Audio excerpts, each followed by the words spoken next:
Le reconduire après, qui dit que dans la perspective de la réduction du pouvoir du président de la République, même si la Commission nationale de réforme des institutions dit simplement au sein de l'exécutif qu'il faut rééquilibrer les pouvoirs. Parce que l'institutionnalisation du gouvernement dans la Constitution de 2001 même procédait de cette logique-là, de renforcer le pouvoir, le gouvernement, et de rééquilibrer un petit peu avec le président de la République. Ce qui n'a pas été fait. Donc il propose qu'il y ait ce rééquilibrage-là entre le président de la République et le Premier ministre. Donc s'il y a quelque chose qu'on aura à nous reprocher, en tant que président de la République, ce sera de nous délester de beaucoup de pouvoir pour rééquilibrer avec celui qui sera le Premier ministre sous mon magistère. Mais je dis qu'on n'a pas, qu'il y a des aspects que vous avez relevés tout à l'heure avec pertinence qui n'ont pas été ressortis. Mais la logique reste qu'il faut réduire les pouvoirs du président de la République. Donner plus de prérogatives au Premier ministre pour lui permettre de conduire correctement ses missions, de remplir correctement ses missions, et surtout de mettre un terme au fait que le président de la République écrase de tout son poids les autres pouvoirs, à savoir le législatif et le judiciaire. Je pense que ces 2 dernières années-là, l'essentiel de tout ce qu'on a connu au Sénégal est dû à des décisions de justice. On en est arrivé même, pour illustrer le fait que le président de la République écrase le judiciaire, que des décisions rendues par des juges ne soient pas appliquées. Parce qu'on était juste dans une logique d'adversité et de liquidation d'un adversaire politique, que le président qui est le patron de l'exécutif et donc de l'administration a dit aux agents de l'administration de ne pas appliquer la décision de justice. Donc, ces faits-là doivent cesser. Et on rendrait un grand service à ce pays-là. On perd beaucoup de vies dans ce pays, beaucoup de blessés, beaucoup de dégâts, beaucoup d'énergie négative, et finalement on est en train de compromettre ce qu'on a de plus sérieux, à savoir la cohésion nationale. Juste parce qu'on veut concentrer plus que ce qu'elle ne peut supporter en termes de pouvoir. Le meilleur service qu'on peut rendre à ce pays-là, c'est de restaurer la dignité de la justice. Le meilleur service qu'on peut rendre à ce pays-là, c'est de rééquilibrer ces pouvoirs-là pour que le Sénégal soit une vraie démocratie. Et je m'engage à ça. Et j'ai lu beaucoup de programmes de candidats qui ne sont finalement pas été pris ou qui sont pris, comme le cas de doyen Habib et du président Cheikh Tidiane Dièye. Nous arrivons tous aux mêmes conclusions et à la même solution, fondamentalement.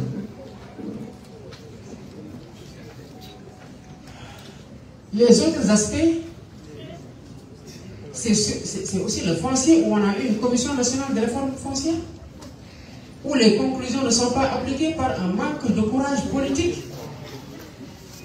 On oublie que les ressources ne sont pas simplement les ressources extractives ou minières, et que les ressources ne sont pas simplement les ressources financières qu'on peut tirer en levant les impôts. Le foncier, c'est une ressource extrêmement précieuse. L'ensemble des candidats aujourd'hui veut bâtir son programme économique sur l'agriculture. Et on ne pourra jamais faire ça avec la loi sur le domaine national qui dit que les terres n'appartiennent à personne, qu'on ne peut pas valoriser, qu'on ne peut valoriser auprès d'aucune banque. Aucune banque ne s'engagera à financer un projet agricole quand la terre est un bien qui n'appartient pratiquement à personne. Pas possible, tous les banquiers vous le diront.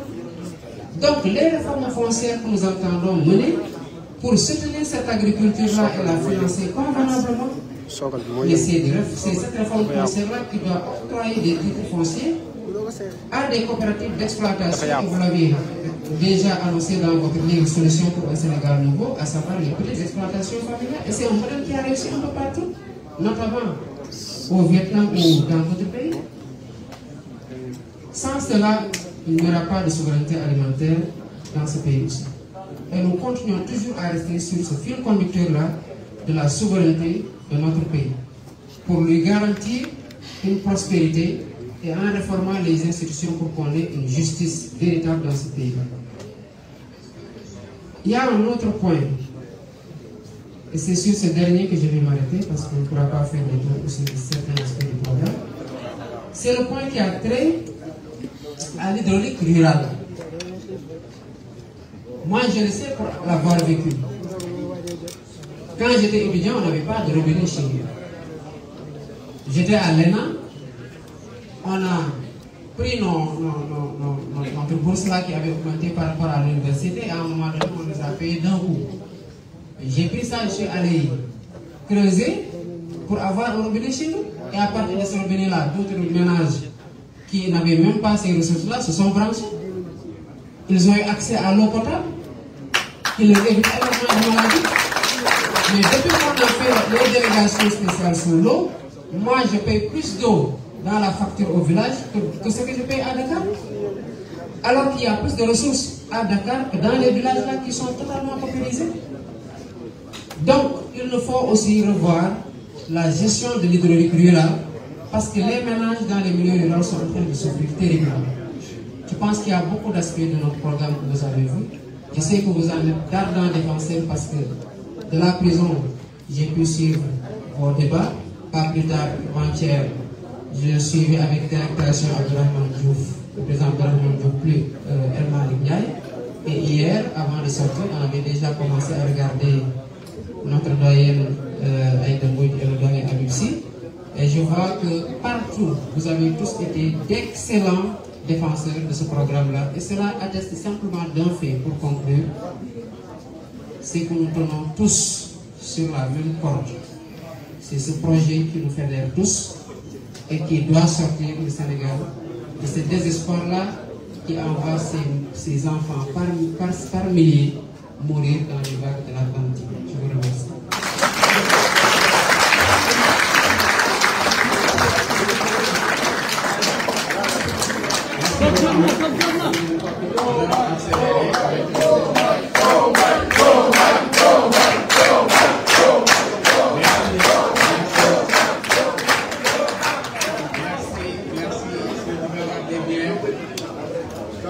Birame Souleye ne tient plus.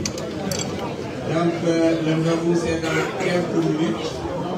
Nous allons laisser le président Sonko procéder. Ensuite, nous allons faire peut-être une petite pause donc avant la question. Non, moi je voulais juste parce qu'il y a toujours quelque chose qu'on oublie. am na loo xam ne toujours dañ koy fàtte mooy ndeyu mbind gi léeg-léeg dañuy remercier ñëpp wax ci ñëpp waaye dañuy fàtte ndeyu mbind te tey dama bëggoon remercier féliciter màggal bépp militant bu Pastef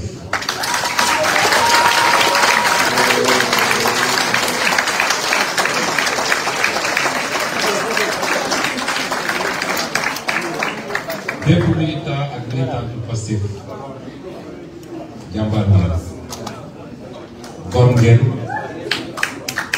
patriotisme bi ñuy wax dëgg wane ngeen ko leen masa bu baax ndax li Pastef subir ci at yi bi pour Sénégal ba léegi amul formation politique bu subir waaye taxul kenn xarit taxul kenn démissionné taxul kenn transhumé ku ci génn kaso ki lay gën a am détermination kon bu dee dem nañu ba lii am nga ñëpp ñëw jàpp si ñu fekk ngeen nekkoon fii je vous rends un vibrant hommage te suñu xel dal na ne ku ngeen gunge rek dina yegg fu mu jëm soobee merci beaucoup.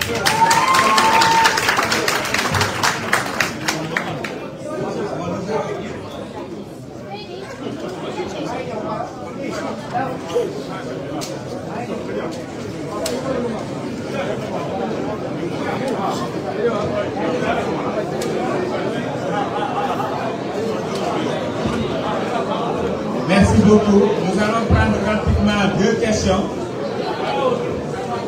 avant de clôturer l'événement parce que c'est l'heure du midi. Apparemment, oui, Al Jazeera. Ah, c'est pour AP. Il y a un micro-baladeur là-bas. C'est bon, donc j'ai pris 2. Al Jazeera et BBC.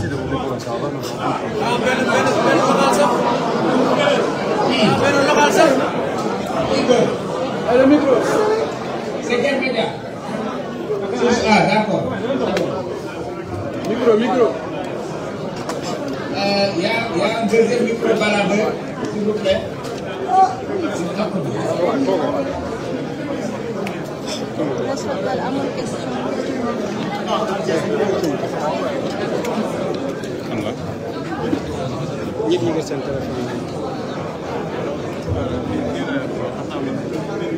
Rapidement, vous enchaînez avec chaque une question. Oui, Source A. Bonjour, bonsoir, je suis Amadou Dia, journaliste au quotidien Source A. Monsieur le Président Ousmane Sonko, bienvenue parmi nous ainsi que votre candidat excusez-moi. Vous avez parlé tout à l'heure avec des gens qui sont venus nous voir en prison pour en quelque sorte négocier. Vous avez parlé de 3 points. Tous les 3 points se sont contenus, à savoir l'amnistie, à savoir le dialogue, à savoir la libération des pasteurs qui étaient emprisonnés. Mais vous nous avez dit comment est-ce que vous avez dit que vous avez tout, vous avez dit que... Laissez-le terminer sa question, s'il vous plaît. Non, vous avez dit que tous ces 3 points, vous avez refusé tous ces 3 points, mais vous ne nous avez pas dit comment est-ce que ces 3 points-là ont été exigés en quelque sorte par le régime en place. C'est le film un peu de ce processus-là que je veux comprendre. Merci. Merci beaucoup.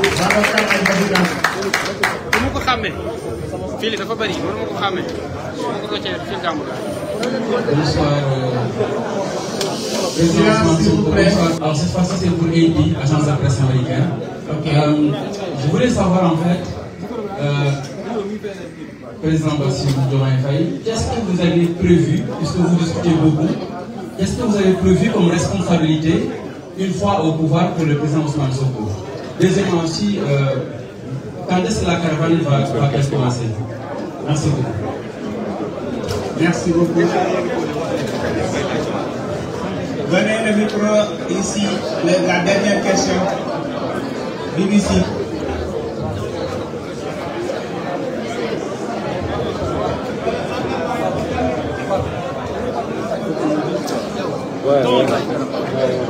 Parce qu'il a dit dimanche, mais est-ce qu'il va faire aujourd'hui aussi?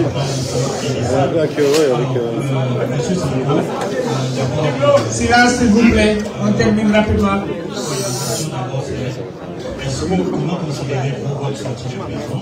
Est-ce que c'est le fruit d'un consensus ou vous le considérez comme une sorte de victoire face au pouvoir? Ensuite, pour M. Faye, je voudrais savoir, vous allez à une élection ouverte, selon les experts, avec pour la première fois la France d'un président sortant. Je voudrais savoir, j'ai entendu M. Sonko parler de victoire au premier tour. Au cas où il y aurait un effet, est-ce que vous avez une Merci beaucoup. Passez le micro rapidement.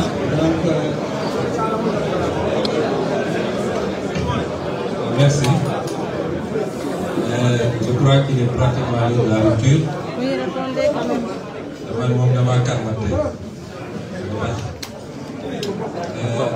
À la question qui a été posée par le monsieur de Sousa, vous savez, moi, je n'exige rien.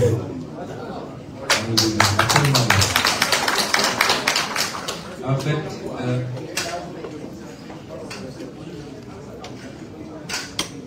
des gens sont venus portant des messages, des contacts pluriels ont eu lieu, et autour de 3 points de discussion.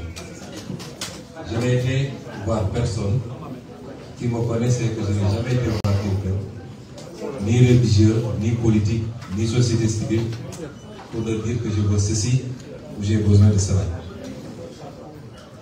Nous avons toujours été ouverts, et lorsque des gens se présentent, nous les écoutons. Et sur ces 3 points-là, je n'ai pas parlé de libération des détenus d'air. Ça ne faisait pas partie. Mais il est évident que si vous voulez décrisper, on n'a même pas besoin de vous dire libérez d'abord les otages politiques. Ça va de soi.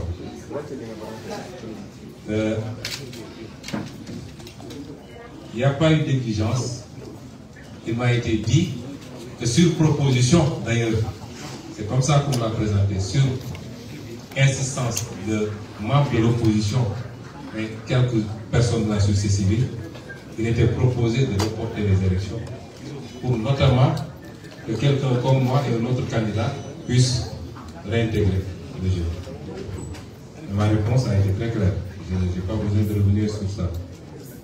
Le deuxième point, c'était la loi sur l'amnistie. Ma réponse a été très claire. Et le troisième point également, c'était lié au dialogue national. Évidemment, ça ne s'est pas posé en termes d'exigence. Il n'y a pas eu de troc. Nous n'avons donné aucune contrepartie à qui que ce soit. Si je devais donner des contreparties, ce serait peut-être demander à ce que la loi sur l'amnistie soit votée. Je serais accepté de jouer le jeu du report parce que je le pouvais. Si je voulais jouer le jeu du report, j'aurais pu le jouer. Mais à aucun moment on a joué ce jeu. S'il y avait report, je serais le principal bénéficiaire en termes de candidat. Parce que nous avons un candidat qu'on a mis en scène parce que simplement le candidat titulaire indiscutable au sein du parti avait été écarté. Et donc, si les problèmes qui s'étaient posés venaient à être effacés, il est évident que j'aurais été remis en scène et je serais le candidat du parti. Et ça ne poserait aucun problème parce qu'avec Bassirou, on a discuté tous les jours là où nous étions. Et je tiens à lui rendre hommage parce que jusqu'au dernier moment, il a souhaité cela. Et même après, je me rappelle un jour, je l'ai fait venir et je lui ai fait le compte rendu de mes discussions avec l'autre camp. Et il m'a dit, ma seule préoccupation, est-ce que l'affaire là pour laquelle ta candidature avait été écartée, est-ce que ça va être couvert par la loi d'amnistie? Et il est allé plus loin. Moi j'ai dit à nos députés, si les crimes de sang et les actes de torture sont inclus, ne votez pas. Et lui, il a convaincu un député, il a dit, j'ai bien réfléchi. C'est après qu'il m'en a parlé. Dans tous les cas, il faut voter cette loi parce que nos gosses sont en train de souffrir, parce que nous faut reprendre nos résidences. Il a été plus loin que moi sur cette question-là. Mais nous n'avons donné aucune contrepartie à qui que ce soit. Et je tiens à dire qu'également, nos vis-à-vis nous ont respectés dans nos positions à chaque fois qu'ils essuient un refus par rapport à une question. Ils acceptaient notre position et ça ne les empêchait pas de revenir pour discuter sur notre question. Il y a eu une volonté de décrisper, comme on a dit. Et ça permet de répondre à l'autre question. Dans cette affaire, il n'y a pas de vaincu. Nous considérons que nous avons suivi notre destin, nous allons continuer à le suivre. Il était dit qu'on passerait par ces étapes. On n'en est pas sorti moins grandi qu'avant. Donc, ce n'est que le destin que nous suivons. Nous nous battons quand il faut nous battre. J'ai donné tout à l'heure une illustration coranique, même si on peut l'appeler ainsi. Moi, je suis fondamentalement croyant. Je suis imparfait, comme chacun d'entre nous. Mais sur certaines questions, je m'en remets exclusivement à Dieu. Et ce qui doit se faire, c'est cela. Donc, c'est pour dire que nous ne considérons pas les choses. La seule victoire, ce n'est même pas quand on va gagner le 24, Inch'Allah. C'est à la fin de notre premier mandat. Et on verra quelle appréciation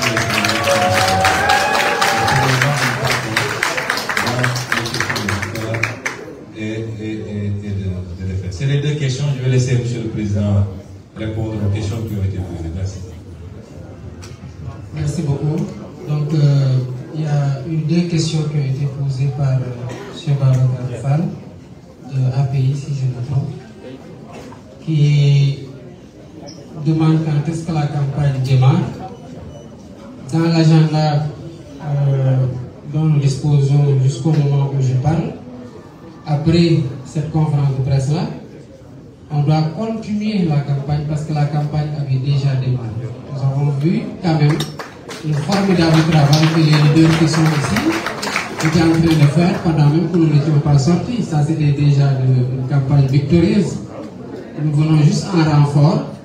Et dès la sortie d'ici, ce qui est prévu, c'est qu'on fasse une caravane et que le convoi se brale vers Ziguinchor. Et on devrait normalement ne revenir à Dakar que le vendredi ou le jeudi au plus tôt. Quelles sont les responsabilités que je prévois pour le président Ousmane Sonko? Je pense d'abord qu'il ne faut pas vendre la peau de l'ours avant de l'avoir tué. Pas plus tard que ce matin, la présidente Mme Mimi Touré disait qu'une élection présidentielle n'est jamais gagnée d'avance. Mais au-delà de ça, je pense que même en cas de victoire, je m'en remets aussi à la sagesse de Mme le Premier ministre. N'est-ce pas qu'il y a des consultations où on voit ce qu'il faut donner à Damboud, ce qu'il faut donner à El Mali. Et on n'en est pas encore là. Donc je ne veux pas épiloguer sur un seul gars qui refuse à son corps défendant depuis des années, de la réintégré tout à l'heure. Ce n'est pas une question de Ousmane Sonko. Même les réformes institutionnelles que nous proposons sont des réformes qui transcendent nos petites personnes. Pensons au Sénégal.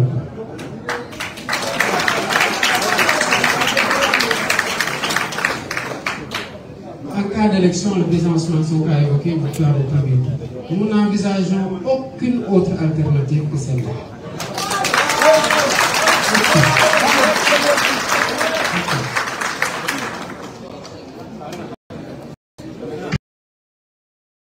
Merci beaucoup. Je pense qu'ils ont répondu à toutes les questions. Nous remercions particulièrement la presse. Les conditions n'ont pas été faciles, comme vous le savez. Mais finalement, nous avons réussi à tenir cette conférence de presse. Nous remercions tous les leaders. Nous demandons aux leaders de suivre M. Djibril Gueye, qui va s'occuper d'eux, qui va en tout cas les accueillir quelque part pour les gérer, comme vous le savez. Donc, après ça, nous allons enchaîner avec la caravane qui va démarrer normalement ici même, au niveau du rond-point Cassation, pour aller vers la Médina.